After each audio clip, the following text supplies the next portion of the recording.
যদি আপনি কাউকে বশীকরণ করতে চান, বাধ্য করতে চান, আপনার প্রেমে পাগলপাড়া করতে চান, কোরআন আল কারীমের সবথেকে ছোট্ট সূরাটি পড়ে হাতের মুষ্টির মধ্যে ফু দিন, পাগল হয়ে যাবে। আপনার স্বামী আপনার জন্য পাগল হয়ে যাবে, আপনাকে ছাড়া কিছুই বুঝবে না। আপনার শ্বশুর শাশুড়ি কষ্ট দেয়, শ্বশুর শাশুড়ি একদম সোজা হয়ে যাবে, আপনার সাথে সম্পর্ক ভালো থাকবে, আপনাদের সংসার আল্লাহর রহমত থাকবে। শ্বশুর শাশুড়ি স্বামী স্ত্রীর মধ্যে মহব্বতের বন্ধন থাকবে।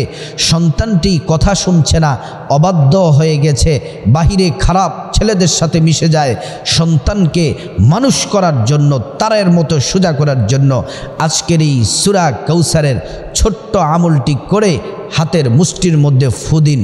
আপনি অফিসে চাকরি করেন, আপনার কলিগ আপনার সাথে শত্রুতা দুশ্মনী করে, আপনার অফিসার আপনার সাথে শত্রুতা করে, ব্যবসা করেন, আপনার ক্ষতি করতে চায়, আপনার নোকসান করতে চায়, আপনার পরিবার আর্থিক উন্নতি করতেছে, আশেপাশের মানুষগুলা হিংসায় জ্বলে আপনাদের ক্ষতি করতে চায়। বিশ্বাস করুন, সর্বশ্রেষ্ঠ পাওয়ারফুল আমলটি আজকে আপনাদেরকে জানিয়ে দেব। শত্রু আপনার বন্ধু হয়ে যাবে, আপনার পরিবারের সবাই আপনার কথা শুনবে। শ্রেষ্ঠ একটি আমল, শুরু থেকে শেষ পর্যন্ত মনোযোগ দিয়ে শুনুন। সম্মানিতা মা বোন, একটি কথা ভালো করে সতর্কতামূলক আপনাদেরকে বলে দেই, ভালো করে খরগোশের কানের মতো কানটা খাড়া করে শুনুন, অর্থাৎ মনোযোগ দিয়ে শুনুন। এই যে এই বশীকরণ বাধ্যকরণের আমলটি সূরা কাউসারের, এটি হারাম কোনো কাজে করা যাবে না, এটা অবৈধ কোনো কাজে করা যাবে না। যদি করেন তাহলে ক্ষতি উল্টা আপনার হবে। যদি আপনি কারো কোনো ক্ষতি করতে চান, উল্টা আপনার ক্ষতি হবে। আপনি যদি কারোর জন্য গর্ত করতে চান, সেই গর্তের মধ্যে আপনাকে পড়তে হবে। এজন্য হালালভাবে যেগুলো আপনার শত্রুকে আপনি দমন করবেন, আপনার স্বামী টাকা পয়সা দেয় না, কষ্ট দিচ্ছে, স্বামীকে সোজা করুন। শ্বশুর শাশুড়ি যন্ত্রণা দেয়, শ্বশুর শাশুড়ি আপনার কথা শুনবে, পুরো পরিবার আপনার নিয়ন্ত্রণে চলে আসবে ইনশাআল্লাহ। সম্মানিতা মা বোন, এই সূরাতুল কাউসার হলো কোরআন আল কারীমের সব থেকে ছোট সূরা, কিন্তু সূরাটি ছোট হলে কি হবে, এই সূরাটির পাওয়ার, এই সূরাটির ক্ষমতা অনেক গুণে বেশি। সম্মানিতা মা বোন, এই সূরাতুল কাউসার আপনি যদি পড়েন, সূরাতুল কাউসার পড়লে আল্লাহ পাকের দয়া রহমত নাজিল হয়। সূরাতুল কাউসার পড়লে আল্লাহ রাব্বুল আলামিন বান্দার প্রতি খুশি হয়ে যান। রাসূলুল্লাহ সাল্লাল্লাহু আলাইহি ওয়াসাল্লামের প্রতি মক্কার কাফেররা শত্রুতা শুরু করে দিল। আল্লাহর নবীর সন্তানগুলা মারা গেল, ছেলে সন্তানগুলা মারা গেল। মক্কার কাফেররা বলতেছে, তোমার সন্তান মারা গেছে, ছেলেগুলা মারা গেছে, মুহাম্মদ নির্বংশ হয়ে গেছে। নবীজিকে নির্বংশ বলে গালি দেয়, নবীজিকে অত্যাচার করে, নবীজিকে কষ্ট দেয়। আল্লাহ তাআলা তো এটা সহ্য করতে পারেন না। আল্লাহ রাব্বুল আলামিন রাসূল করিম সাল্লাল্লাহু আলাইহি ওয়াসাল্লামকে সান্ত্বনা দেওয়ার জন্য রাসূলের জন্য এই সূরাটি নাজিল করলেন।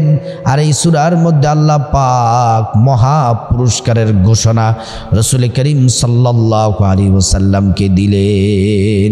নবীজি খুশি হয়ে গেলেন, সুবহানাল্লাহি ওয়া বিহামদিহি। সম্মানিতা মা বোন, এই সূরা পড়লে শত্রু দূর হয়ে যায়, শত্রু দমন হয়ে যায়, আপনার কোনো ক্ষতি করতে পারবে না। শুধু তাই নয়, রাসূল করিম সাল্লাল্লাহু আলাইহি ওয়াসাল্লাম বললেন, তোমরা নামাজের মধ্যে সূরাতুল কাউসার বেশি বেশি করে পাঠ করো। সম্মানিতা মা বোন, মক্কার কাফেররা যখন নবীজিকে কষ্ট দিল, আল্লাহ পাক জিব্রাইলের মাধ্যমে সূরাটি আল্লাহ পাক নাজিল করলেন। জিব্রাইল নবীজিকে পড়ে শোনাচ্ছেন, আমার সাথে পড়ুন, বিসমিল্লাহির রহমানির রহিম, ইন্না আ'তাইনাকাল কাউসার ফাসাল্লি লিরাব্বিক রাব্বিকা ওয়ানহার ইন্না শানিআকা হুয়াল আবতার। আল্লাহ পাক এই সূরার মধ্যে নবীজির দুঃখের সময় সুখের সুসংবাদ দিলেন। হাবিব মুহাম্মদ সাল্লাল্লাহু আলাইহি ওয়াসাল্লাম, আপনাকে হাউজে কাউসার দান করেছি। আল্লাহর নবী এই হাউজে কাউসার গুনাহগার উম্মতদেরকে পান করাবেন। হাউজে কাউসারের পানি পান করার জন্য এত পরিমাণে পেয়ালা আছে, আসমানে যত তারকা আছে তার থেকেও বহু গুণে বেশি ওই হাউজে কাউসারের পানি পান করার পেয়ালা আল্লাহ রেডি করে রেখেছেন। হাসরের ময়দানে মুহাম্মদ রাসূলুল্লাহ সাল্লাল্লাহু আলাইহি ওয়াসাল্লাম গুনাহগার উম্মতদেরকে এই হাউজে কাউসারের পানি পান করাবেন। নবীজি বলেন, আমার উম্মতেরা শোনো, ওই হাউজে কাউসারের পানি দুধের চেয়ে সাদা, মধুর চেয়ে মিষ্টি, এত সুস্বাদু। তোমরা যদি হাউজে কাউসারের পানি যদি এক ঢোক যদি পান করো, আল্লাহর জান্নাতে প্রবেশ করা পর্যন্ত তোমাদের আর পানির পিপাসা লাগবে না, পিপাসা লাগবে না। সম্মানিতা মা বোন, এই সূরাতুল কাউসার অনেক দামি, অনেক মূল্যবান। এই সূরাতুল কাউসার দিয়ে বশীকরণ করুন। স্বামী আপনার কথা শুনবে, যাদের স্ত্রী কথা শোনে না আমলটি করুন, বশীকরণ করুন। স্ত্রী কথা শুনবে, সন্তান কথা শুনবে, শ্বশুর শাশুড়ি কথা শুনবে। আপনার যিনি দুশ্মনী করতেছে তার জন্য এই বশীকরণের আমলটি করুন। দুশ্মন আপনার কোনো ক্ষতি করতে পারবে না, ক্ষতির কথা চিন্তাও করতে পারবে না। আর এই কোরআন তো এমন কোরআন, আল্লাহ পাক কোরআন আল কারীমের মধ্যে বললেন, ওয়া নুনাজ্জিলু মিনাল কুরআনি মা হুয়া শিফাউ ওয়া রাহমাতুল লিল মুমিনিন। আল্লাহ পাক বলেন, কোরআন নাজিল করেছি মিনাল কুরআনি মা হুয়া শিফা, মুমিনদের জন্য শিফা, ওয়া রাহমাতুল লিল মুমিনিন, এবং মুমিনদের জন্য রহমত হিসেবে। সুবহানাল্লাহ। আল্লাহ পাক আরেক জায়গায় বলেন, কুল হুয়া লিল্লাযীনা আমানু হুদা ওয়া শিফা।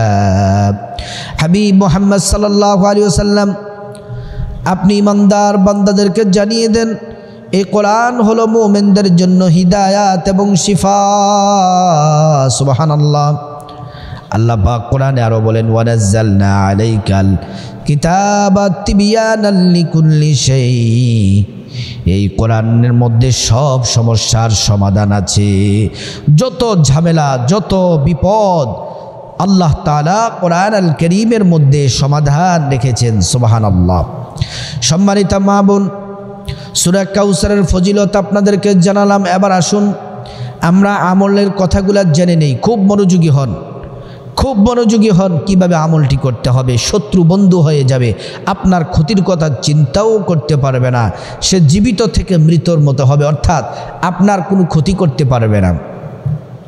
সর্বপ্রথম সম্মানিতা মা বোন ও মুসলিম ভাই, সর্বপ্রথম সুন্দর করে ওযু করবেন। ওযুর শুরুতে বিসমিল্লাহির রহমানির রহিম পড়বেন। সুন্দর করে ওযু করবেন। রাসূল করিম সাল্লাল্লাহু আলাইহি ওয়াসাল্লাম যেমন করে ওযু শিক্ষা দিয়েছেন ঠিক তেমন করে ওযু করবেন। ওযু করার পর সুন্দর করে যদি ওযু করেন, দুইটি পুরস্কার আল্লাহর পক্ষ থেকে পাবেন। এক নাম্বার পুরস্কার, আল্লাহ পাক আপনার জীবনের সব গুনাহগুলা মাফ করে দিবেন। দ্বিতীয় নাম্বার পুরস্কার, আল্লাহ সুবহানাহু তাআলা হাসরের ময়দানে আপনাকে ক্ষমা করে জান্নাতের ঘোষণা দিয়ে দিবেন। সুবহানাল্লাহ। ওযু যখন শেষ হয়ে যাবে, অবশ্যই কালিমায়ে শাহাদাত পড়বেন। শাহাদাত আঙ্গুলটা এমন করে উঁচু করে আসমানের দিকে তাকিয়ে, আশহাদু আল্লা ইলাহা ইল্লাল্লাহু ওয়াহদাহু লা শারীকা লাহু ওয়া আশহাদু আন্না মুহাম্মাদান আবদুল্লাহি ওয়া রাসূলুহু। কালিমায়ে শাহাদাত পড়বেন। কালিমায়ে শাহাদাত পড়লে কি হবে? আল্লাহ পাক জান্নাতের ফেরেশতাদেরকে বলেন, ও জান্নাতের ফেরেশতারা, সব গেটগুলা খুলে দাও, দরজাগুলা খুলে দাও। আমার বান্দারা যে দরজা দিয়ে মনে চায় ওই দরজা দিয়ে জান্নাতে প্রবেশ করবে, জান্নাতের নাজ নিয়ামত ভোগ করবে। সম্মানিত মা বোন, ওযু যখন শেষ হয়ে যাবে পবিত্র জামা কাপড় পরবেন, পবিত্র জায়নামাজ বিছাবেন, পবিত্র জায়গার মধ্যে সর্বপ্রথম দাঁড়িয়ে 2 রাকাত নফল নামাজ পড়ে আল্লাহর কাছে সাহায্য চাইবেন। আর এই সাহায্য চাওয়ার মাধ্যমটা আল্লাহ পাক কোরআনে জানিয়েছেন, ইয়া আইয়ুহাল্লাযীনা আমানুস্তাঈনু বিস-সাবরি ওয়াস-সালাহ ইন্নাল্লাহা মা'আস-সাবিরিন। আল্লাহ পাক বলেন, এই ইমানদারেরা আমি আল্লাহর কাছে সাহায্য চাও নামাজের মাধ্যমে, ধৈর্যের মাধ্যমে, নামাজের মাধ্যমে, ধৈর্যের মাধ্যমে আমি আল্লাহর কাছে সাহায্য চাও। 2 রাকাত নামাজ পড়বেন, সালাতুল হাজত নামাজ, মনের আশা পূরণ হওয়ার নামাজ। যেই নামাজ রাসূল করিম সাল্লাল্লাহু আলাইহি ওয়াসাল্লাম পড়তেন, আল্লাহর কাছে যা চাইতেন আল্লাহ তাই দিতেন।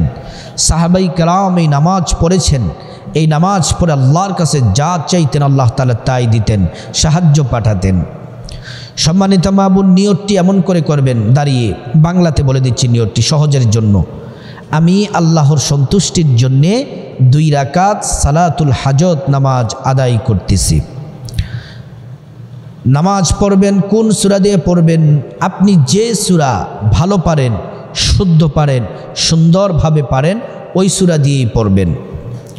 2 রাকাত নামাজ যখন শেষ হবে মুসল্লার জায়নামাজে, মুসল্লার মধ্যে বসে যাবেন, নামাজের জায়নামাজে বসে যাবেন। সর্বপ্রথম 3 বার ইস্তিগফার পড়বেন, মনোযোগ যেন 100% থাকে। যারা পারেন সাইয়্যিদুল ইস্তিগফার পড়বেন, কারণ এটি শ্রেষ্ঠ ইস্তিগফার, অথবা ছোট্ট ইস্তিগফার পড়বেন। সাইয়্যিদুল ইস্তিগফার হলো আল্লাহুম্মা আনতা রাব্বি লা ইলাহা ইল্লা আনতা খালাকতানি ওয়া আনা আবদুকা ওয়া আনা আলা আহদিকা ওয়া ওয়া'দিকা মাস্তাতা'তু আউযু বিকা মিন শাররি মা সানা'তু আবু'ু লাকা বিনি'মাতিকা আলাইয়া ওয়া আবু'ু লাকা বিযামবি ফাগফির লি ফাইন্নাহু লা ইয়াগফিরুয যুনুবা ইল্লা আনতা। এই সাইয়্যিদুল ইস্তিগফার 3 বার পড়বেন, অথবা ছোট্ট ইস্তিগফারটি 3 বার পড়বেন।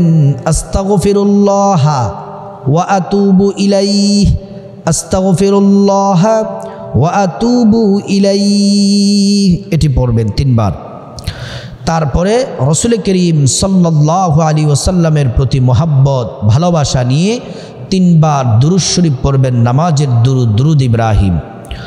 اللهم صل على محمد وعلى آل محمد كما صليت على إبراهيم وعلى آل إبراهيم إنك حميد مجيد اللهم بارك على محمد وعلى آل محمد كما باركت على إبراهيم وعلى آل إبراهيم إنك حميد مجيد। দুরূদ ইব্রাহিম শুদ্ধ করে সম্পূর্ণ দুরূদ 3 বার পড়বেন, অথবা ছোট্ট দুরূদটি পড়বেন 3 বার। সাল্লাল্লাহু আলাইহি ওয়াসাল্লাম, সাল্লাল্লাহু আলাইহি ওয়াসাল্লাম, সাল্লাল্লাহু আলাইহি ওয়াসাল্লাম। দুরূদ শরীফ পড়ার পরে তারপরে 3 বার সূরা কাউসার আউযু বিল্লাহি বিসমিল্লাহ সহ শুদ্ধ করে পড়বেন। হাতটাকে এভাবে রাখবেন, রেখে মনোযোগ দিয়ে, যে আপনার শত্রু আপনার ব্যবসার ক্ষতি করতে চায়, পাড়া প্রতিবেশী আপনার শত্রুতামি করে, আপনার স্বামী কথা শোনে না, টাকা পয়সা দেয় না, স্ত্রী অবাধ্য হয়ে গেছে, সন্তান কথা শোনে না, শ্বশুর শাশুড়ি কষ্ট দেয়, যে আপনার ক্ষতি করতে চায় আপনি তার নামটা মনে মনে স্মরণ করবেন এবং আল্লাহর কাছে সাহায্য চেয়ে আপনি মনে মনে ওই নামটি স্মরণ করবেন। তারপরে আপনি পড়বেন আউযু বিল্লাহি মিনাশ শাইতানির রাজিম, বিসমিল্লাহির রহমানির রহিম, ইন্না আ'তাইনাকাল কাউসার ফাসাল্লি লিরাব্বিকা ওয়ানহার, ইন্না শানিআকা হুয়াল আবতার। এমনি বলে ফু দিবেন, ফু দিয়ে হাতটা এভাবে মুষ্টি করে নেবেন। আবার পড়বেন আউযু বিল্লাহি মিনাশ শাইতানির রাজিম বিসমিল্লাহির রহমানির রহিম ইন্না আ'তাইনাকাল কাউসার ফাসাল্লি লিরাব্বিকা ওয়ানহার ইন্না শানিআকা হুয়াল আবতার। আবার মুষ্টিটা খুলে ফু দিবেন, আবার মুষ্টি করে নেবেন, ওই নামটি স্মরণ করবেন যে আপনার ক্ষতি করতে চায়। আবার পড়বেন আউযু বিল্লাহি মিনাশ শাইতানির রাজিম বিসমিল্লাহির রহমানির রহিম ইন্না আ'তাইনাকাল কাউসার ফাসাল্লি লিরাব্বিকা ওয়ানহার ইন্না শানিআকা হুয়াল আবতার। তারপরে ওই যে দোয়াটি, একটি দোয়া 3 বার পড়বেন অথবা 7 বার পড়বেন। দোয়াটা আমি বলে দিচ্ছি 3 বার। ইয়া যাল জালালি ওয়াল ইকরাম, ইয়া যাল জালালি ওয়াল ইকরাম, ইয়া যাল জালালি ওয়াল ইকরাম। 3 বার অথবা 7 বার পরে বলে ফু দিয়ে হাতটা ছেড়ে তারপর আবার রাসূল করিম সাল্লাল্লাহু আলাইহি ওয়াসাল্লামের প্রতি মহব্বত ভালোবাসা নিয়ে 3 বার দুরূদ শরীফ পড়বেন। দুরূদ শরীফ পড়ে আল্লাহর কাছে হাত তুলে মুনাজাত ধরবেন, আল্লাহুম্মা আমিন মুনাজাত ধরবেন। খাস করে খাঁটি দিলে তওবার নিয়তে, কারণ নিজের অন্যায় অপরাধের জন্য আল্লাহর কাছে প্রথমে ক্ষমা চাইবেন, তারপর আল্লাহকে বলবেন মালিক রব্বুল আলামিন, সব কিছুর ক্ষমতার মালিক একমাত্র আপনি। আল্লাহ, আমি বিপদের মধ্যে আছি, আল্লাহ আমার স্বামী কথা শোনে না, টাকা পয়সা দেয় না, মালিক আমার স্বামীকে আপনি বাধ্য করে দেন, বশ করে দেন, স্বামী যেন কথা শুনে, পরিবারের খরচ যেন বহন করে। আল্লাহ আমার স্ত্রীটা অবাধ্য হয়ে গেছে, অশান্তি করে, মালিক আমার স্ত্রীটাকে বাধ্য করে দেন। আল্লাহ সন্তানগুলা কথা শুনে না, খারাপ ছেলেদের সাথে মিশে যায়, কথা বললে শোনে না, মালিক আপনি ছাড়া আমার কেউ নাই, আল্লাহ আপনি সাহায্য করেন, সন্তানগুলাকে বাধ্য করে দেন। রব্বুল আলামিন শ্বশুর শাশুড়ি কষ্ট দেয়, শ্বশুর শাশুড়ি তো সম্মানী মানুষ, তারা আমাকে কষ্ট দেয়, আল্লাহ তাদেরকে অন্তরে আবার মোহাব্বত পয়দা করে দেন, তাদেরকে বাধ্য করে দেন, আমি যা বলি তারা যেন শুনতে পারে। আল্লাহ সংসারটা সুখ শান্তি দ্বারা পরিপূর্ণ করে দেন। তারপরে আল্লাহর কাছে বলবেন, আল্লাহ আমি চাকরি করি, আমার কলিগ, আমার অফিসার, আল্লাহ আমার সাথে শত্রুতা করে, পাড়া প্রতিবেশী শত্রুতা করে, আল্লাহ এই শত্রুর কবল থেকে হেফাজত করেন, শত্রুকে দমন করে দেন। আল্লাহ পাক বিশ্বাস করুন অল্প কিছু দিনের মধ্যেই আল্লাহ তাআলা আপনার এই আমল দোয়া কবুল করে নেবেন।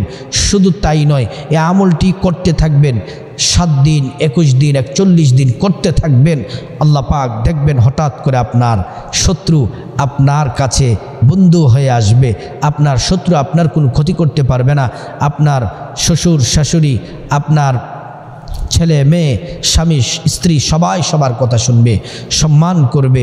আল্লাহ রাব্বুল আলামিন সকলকে এই কোরআন সুন্নাহ ভিত্তিক যেন আমরা যেন বাধ্য করতে পারি, এই আমল যেন করতে পারি, আল্লাহ পাক তৌফিক দান করুন।